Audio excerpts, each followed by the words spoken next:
Вот она. Иди сюда. Иди сюда.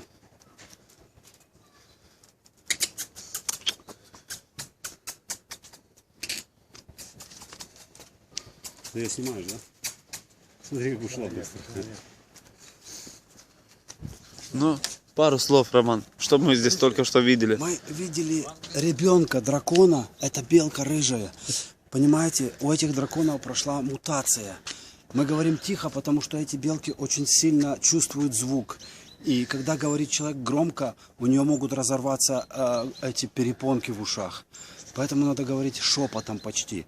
Белка очень шустрая. Рыжие белки намного шустрее, но их почему-то серые белки всегда прогоняют. Вот, например, в Британии серые белки победили рыжих. Англичанки. Рыжие теперь переехали все в Крым, Как? к сожалению. К сожалению, отдыхать.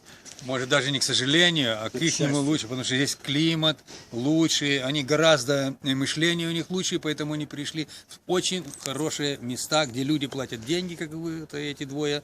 А они на шару здесь отдыхают и На шару? наслаждаются шишками. На шар с кошаром, да? Ну да, где-то так.